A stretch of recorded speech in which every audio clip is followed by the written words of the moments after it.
আসসালামু আলাইকুম। দুপুর 2টা বেজে 30 মিনিট। আজ রবিবার। বাংলাদেশ বেতার কক্সবাজার। স্থানীয় খবরে স্বাগত জানাচ্ছি আমি নীলোৎপল বড়ুয়া। আগামী জুলাই মাস থেকে কক্সবাজার বিমানবন্দর পূর্ণাঙ্গ আন্তর্জাতিক বিমানবন্দর হিসেবে আনুষ্ঠানিক যাত্রা শুরু করবে। এর মধ্য দিয়ে দেশের প্রধান পর্যটন নগরী আন্তর্জাতিক ফ্লাইট সংযোগের সঙ্গে যুক্ত হতে যাচ্ছে। আর এটি হবে দেশের চতুর্থ আন্তর্জাতিক গেটওয়ে বা প্রবেশদ্বার। এই লক্ষ্য পূরণে বেসামরিক বিমান চলাচল কর্তৃপক্ষ বেবিচক ইতোমধ্যে ইমিগ্রেশন, কাস্টমস সুবিধা সহ সব ধরনের প্রয়োজনীয় প্রস্তুতি নিচ্ছে বলে জানিয়েছেন সংশ্লিষ্টরা। 2021 সালে কক্সবাজার বিমানবন্দরকে আন্তর্জাতিক মানে উন্নীত করার জন্য মেগা প্রকল্পটি হাতে নেওয়া হয়েছিল। এই প্রকল্পের আওতায় রানওয়ে সম্প্রসারণ ও একটি অত্যাধুনিক নতুন টার্মিনাল ভবন নির্মাণ করা হচ্ছে।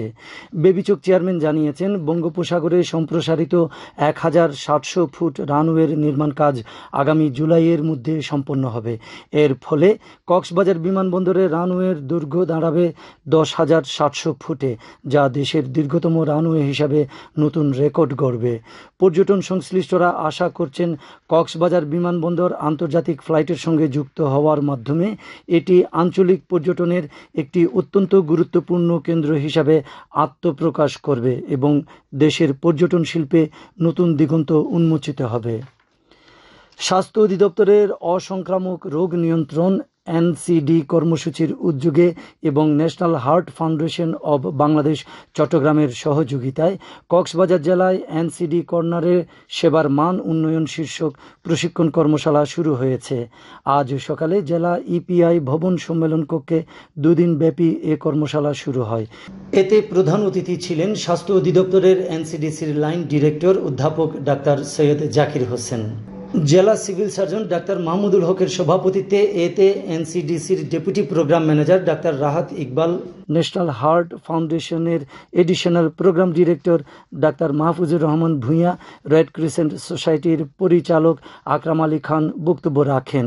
কর্মশালায় ধূমপান ও তামাক বা তামাক জাতীয় দ্রব্য ব্যবহার, অ্যালকোহল বা অস্বাস্থ্যকর খাবার গ্রহণ, শারীরিক পরিশ্রম না করা সহ হৃদরোগের বিভিন্ন কারণ নিয়ে আলোচনা করা হয়। এ সময় উপজেলা স্বাস্থ্য কর্মকর্তা, মেডিকেল অফিসার, নার্স সহ সংশ্লিষ্টরা উপস্থিত ছিলেন। আগামীকাল জাতীয় আইনগত সহায়তা দিবস। দিবসের এবারের প্রতিপাদ্য, দ্বন্দ্বে কোনো আনন্দ নাই, আপোষ করো ভাই, লিগেল এইড আছে পাশে, কোনো চিন্তা নাই। এই উপলক্ষে জেলা লিগেল এইড কমিটি দিনব্যাপী কর্মসূচি গ্রহণ করেছে। কর্মসূচির মধ্যে রয়েছে সকালে বর্ণাঢ্য র্যালির আয়োজন ও জাতীয় আইনগত সহায়তা দিবসের তাৎপর্য বিষয়ক আলোচনা সভা। এছাড়া রয়েছে ডকুমেন্টারি প্রদর্শন, শ্রেষ্ঠ প্যানেল আইনজীবীদের পুরস্কার প্রদান, স্বেচ্ছায় রক্তদান, ফ্রি ব্লাড গ্রুপিং ও মেলার আয়োজন। জেলা জজ আদালত প্রাঙ্গণে দিনব্যাপী এ কর্মসূচির উদ্বোধন করবেন জেলা ও দায়রা জজ মুন্সি আব্দুল মজিদ। উখিয়া কলেজের বহুতল বিশিষ্ট সম্প্রসারিত নতুন একাডেমিক ভবনের নির্মাণ কাজ শুরু হয়েছে। আজ নির্মাণ কাজের ভিত্তিপ্রস্তর উদ্বোধন করেন কলেজের গভর্নিং বডির সভাপতি শাহজাহান চৌধুরী। এ সময় কলেজের ভারপ্রাপ্ত অধ্যক্ষ শাহ আলম, শিক্ষা প্রকৌশল অধিদপ্তরের উপসহকারী প্রকৌশলী, কলেজ গভর্নিং বডির সদস্য ও শিক্ষক মণ্ডলী উপস্থিত ছিলেন। কলেজের ভারপ্রাপ্ত অধ্যক্ষ জানান, শ্রেণীকক্ষ সংকট দূরীকরণে 1,30,00,000 টাকা ব্যয় বরাদ্দে শিক্ষা প্রকৌশল অধিদপ্তর প্রকল্পটি বাস্তবায়ন করছে। আবহাওয়া। আগামীকাল দুপুর 12টা পর্যন্ত 24 ঘন্টার পূর্বাভাসে বলা হয়েছে, অস্থায়ীভাবে আংশিক মেঘলা আকাশ সহ আবহাওয়া প্রধানত শুষ্ক থাকতে পারে। কক্সবাজার সমুদ্র বন্দরের জন্য কোনো সংকেত নেই। আগামী 24 ঘন্টায় দিন ও রাতের তাপমাত্রা প্রায় অপরিবর্তিত থাকতে পারে। আজ সূর্যাস্ত যাবে সন্ধ্যা 6টা 16 মিনিটে। আগামীকাল সূর্যোদয় হবে ভোর 5টা 23 মিনিটে। আজকের সর্বনিম্ন তাপমাত্রা ছিল 26.5 ডিগ্রি সেলসিয়াস এবং সর্বোচ্চ তাপমাত্রা ছিল 33.2 ডিগ্রি সেলসিয়াস। এখন জানিয়ে দিচ্ছি বাঁকখালী নদীর মোহনা ও সংলগ্ন এলাকার সামুদ্রিক জোয়ার ভাটার সময়সূচি। আজ জোয়ার শুরু হবে বিকেল 4টা 42 মিনিটে, চলবে রাত 10টা 10 মিনিট পর্যন্ত। ভাটা শুরু হবে রাত 10টা 10 মিনিটে, চলবে ভোর 4টা 57 মিনিট পর্যন্ত। পুনরায় জোয়ার শুরু হবে ভোর 4টা 57 মিনিটে, চলবে আগামীকাল সকাল 10টা 37 মিনিট পর্যন্ত। সব শেষে পর্যটক বার্তা।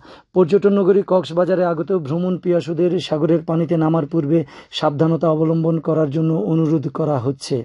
যারা সাঁতারে দক্ষ নন তাদের পানিতে বেশি দূর যাওয়া উচিত নয়। ভাটার সময় স্রোতের সাগরমুখী টান প্রবল হওয়ায় সাগরের গভীরে ভেসে যাওয়া এমনকি প্রাণহানির আশঙ্কা থাকে। সেই সাথে পর্যটকদের স্বাস্থ্যবিধি মেনে চলার পরামর্শ দেওয়া হচ্ছে। খবর শেষ হলো। আমাদের পরবর্তী খবর প্রচারিত হবে আগামীকাল সকাল ৯টা বেজে ৩০ মিনিটে।